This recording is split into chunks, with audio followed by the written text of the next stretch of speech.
ரணில் மத்திய வங்கியை கொள்ளையடித்தார், அதை செய்தார், இதை செய்தார்னு மேடல பேசுவாங்க.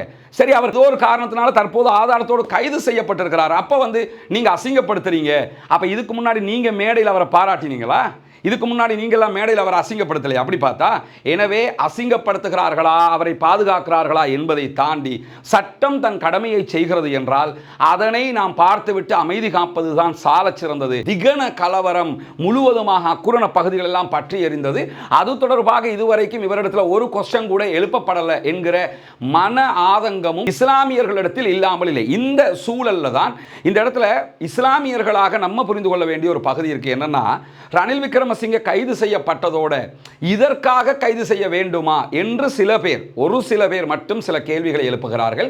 அவர்களும் இதை புரிந்து கொள்ள வேண்டும் என்பதற்காகத்தான் இந்த பதிவை நம்ம வெளியிடுறோம். என்னன்னா,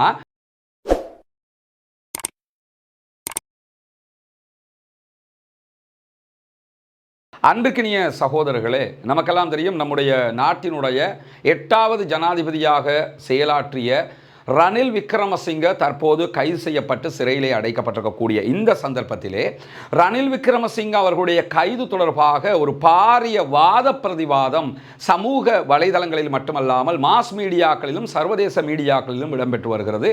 சர்வதேசத்தைச் சேர்ந்த சிலரும் கூட ரணில் விக்ரமசிங்க விடுதலை செய்யப்பட வேண்டும் என்கிற கோரிக்கைகளை வலியுறுத்தி வருகிறார்கள். அதே நேரத்தில் நேற்றைய தினம் எதிர்க்கட்சிகள் எல்லாம் ஒன்றிணைந்து ஒரு பத்திரிகையாளர் சந்திப்பு நடத்தியிருந்தாங்க. அந்த சந்திப்பிலும் என்ன பண்ணினாங்கன்னா, அவர் விடுதலை செய்யப்பட வேண்டும் என்கிற கோரிக்கைகளை வலியுறுத்தி இருந்தார்கள். மனோ கணேசன் மட்டும் கொஞ்சம் டிஃபரண்டாக வேறொரு விதமான கோரிக்கையை விடுத்திருந்தார். இவர் மேல நீங்க மத்திய வங்கி ஊழல் சம்பந்தமான நடவடிக்கைகளை எடுங்க, பட்டலந்தே சம்பந்தமான நடவடிக்கைகளை எடுங்க, இதுல ஏன் கை வச்சீங்க என்று சொல்லி கேட்டிருந்தார். ஆனால் அதிலையும் இதுல ஏன் கை வைத்தீர்கள் என்கிற ஒரு கேள்வியை அவரும் எழுப்பியிருந்தார்.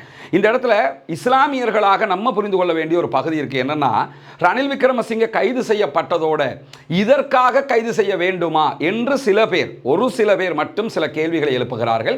அவர்களும் இதை புரிந்து கொள்ள வேண்டும் என்பதற்காகத்தான் இந்த பதிவை நம்ம வெளியிடுறோம். என்னன்னா, நபிகள் நாயகம் ஸல்லல்லாஹு அலைஹி வஸல்லம் அவர்கள் இது தொடர்பாக மிக அழகான ஒரு வழிகாட்டலை நமக்கு தந்திருக்கிறார்கள். இப்படி ஒரு சம்பவம் நடந்தால் அதை நம்ம எப்படி புரிந்து கொள்ள வேண்டும் என்பது. என்னன்னா, ரணில் விக்ரமசிங்க அவர்கள் கைது செய்யப்பட்டிருக்கக்கூடிய இந்த குற்றச்சாட்டு ஒரு 1,66,00,000 166,00,000 பெறுமதியான ஒரு அரச பணம் பயன்படுத்தப்பட்டிருக்கிறது அவருடைய சொந்த தேவைக்காக என்பதுதான் அவர் மீது வைக்கப்பட்டிருக்கக்கூடிய குற்றச்சாட்டு. அரசாங்கத்தினுடைய பணத்தை யாரும் சொந்த தேவைக்கு பயன்படுத்தினால் அது ஊழலாக கணக்கில் கொள்ளப்படும் என்பதுதான் இங்க இருக்கக்கூடிய பிரதான வாதம். ஆனால் இதே ரணில் விக்ரமசிங்க அவர்கள் மீது மத்திய வங்கி கொள்ளை தொடர்பான மாபெரும் குற்றச்சாட்டு இருக்கிறது. இதுவரைக்கும் அது மேல வரல, இனி வரக்கூடும் என்கிற நம்பிக்கைகள் தற்போது பிறந்திருக்கிறது. அதே போன்று பட்டலந்தே என்கிற இடத்தில் அப்பாவி இளைஞர்களை கடுமையாக கொன்று குவிப்பதற்கு அவர் காரணமாக இருந்தார் என்பது மிக பிரபலமான செய்தியாக மாறி இருக்கிறது. குறிப்பாக அல் ஜசீராவினுடைய மஹதி ஹசனுடைய பேட்டியில தான் அது மேல எழும்பியதுங்கிறது நமக்கு தெரியும். இதை தாண்டி இவர் பிரதமராக இருக்கிற காலத்தில் தான் திகன கலவரம் முழுவதுமாக அக்குரண பகுதிகள் எல்லாம் பற்றி எறிந்தது. அது தொடர்பாக இதுவரைக்கும் இவரிடத்தில் ஒரு கொஸ்டின் கூட எழுப்பப்படலை என்கிற மன ஆதங்கமும் இஸ்லாமியர்களிடத்தில் இல்லாமல் இல்லை. இந்த சூழல்ல தான் இந்த விவகாரம் மேலெழுந்திருக்கிறது. இப்ப மஹிந்த ராஜபக்ஷ இடத்துல மீடியாக்கள் கேட்கும்போது சின்ன சின்ன குற்றங்களுக்கெல்லாம் அரச தலைவர்களை அரசியல்வாதிகளை கைது செய்வது நியாயமா என்கிற பாணியில் அவர் ஒரு கேள்வி எழுப்புறாரு. அதே மாதிரி என்னன்னா, ரணில் விக்ரமசிங்கே அசிங்கப்படுத்துறதுக்கு கேவலப்படுத்துறதுக்காகத்தான் இந்த கைது பண்ணியிருக்கிறாங்க நம்முடைய முஸ்லிம் கட்சிகளை சேர்ந்த தலைவர்களும் வந்து பேசுகிறார்கள். இதே மாதிரி கடந்த அரசாங்கங்களில் பாட்டலி சம்பிக்க கைது செய்யப்பட்ட நேரத்திலையும் பேசியவர்கள் உண்டு, பல பேர் கைது செய்யப்பட்ட நேரத்திலும் பேசியவர்கள் உண்டு. அப்படின்னா யாரையும் தலைவர்களாக இருக்கிறவங்களை கைது செய்யக்கூடாதா?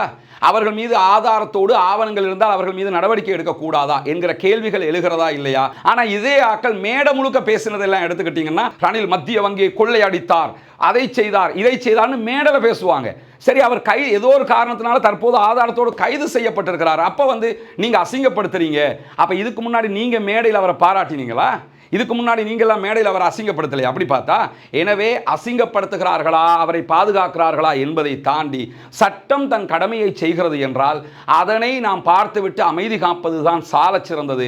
நபிகள் நாயகம் அவர்கள் நமக்கு கற்றுத்தந்த வழிமுறையும் எவர் எதை செய்தாலும் அவருடைய அந்தஸ்தை பார்த்து முடிவெடுக்காமல் அவருடைய குற்றத்தை தான் கவனிக்க வேண்டும் என்றுதான் இஸ்லாம் நமக்கு சொல்கிறது. அல்லாஹ்வுடைய தூதர் ஸல்லல்லாஹு அலைஹி வஸல்லம் அவங்க இடத்துல ஒரு மக்சூமியா குலத்தை சேர்ந்த, மக்சூமியாங்கிற ஒரு பெரிய குடும்பம், அதில் இருக்கக்கூடிய ஒரு பெண்மணி பண்ணி என்ன பண்ணிட்டாங்கன்னா களவெடுத்துட்டாங்க, திருடிட்டாங்க.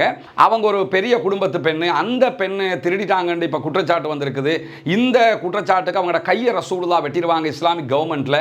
அது அவங்களுக்கு பெரிய மனக்குறையாக கேவலமாக மாறிடும். இப்போ அதை தடுக்கணுமே என்று சொல்லி என்ன பண்ணுறாங்கன்னு சொன்னால், இதை எப்படி தடுக்கிறதுன்னு ரசூலுல்லாஹ்ட்ட போய் பறந்து பேசணும்னு உசாமத் இப்னு ஸைத் ரலியல்லாஹு அன்ஹு ரசூலுல்லாஹ்க்கு ரொம்ப விருப்பமான ஒரு மனிதர், நபித்தோழர் என்கிற காரணத்தினால அவர் அனுப்பி பேச வைக்கிறாங்க.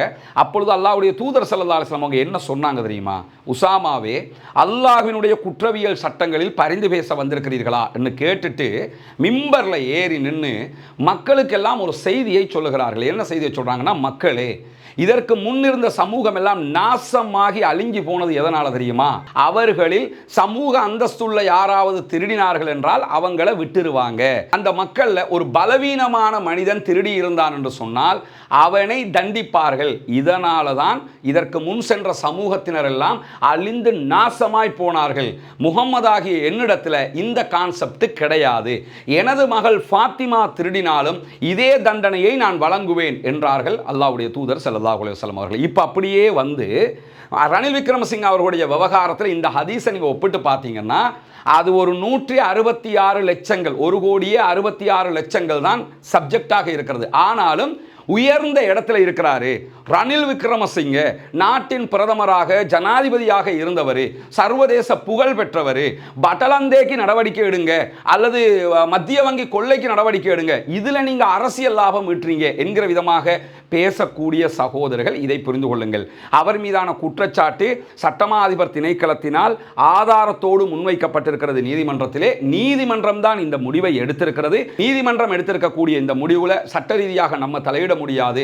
நீதிமன்றம் காரணங்களையும் ஆவணங்களையும் ஆய்வு செய்து இதை முடிவுக்குட்படுத்தி இருக்கிறார்கள். எனவே அது நீதிமன்றத்தில் முடிவெடுக்கப்பட வேண்டிய விவகாரமாக இருக்கிறது. அதே நேரம் மார்க்க ரீதியாக குற்றமிழைத்தவர் யாராக இருந்தாலும், சிறு குற்றமோ பெருங்குற்றமோ, அந்தஸ்தை பார்த்து அதற்கு நாம் தீர்ப்பளிக்க முடியாது என்பதை ரசூலுல்லாஹி ஸல்லல்லாஹு அலைஹி வஸல்லம் அவர்களே நமக்கு அழகாக கற்றுத்தந்திருக்கிறார்கள்.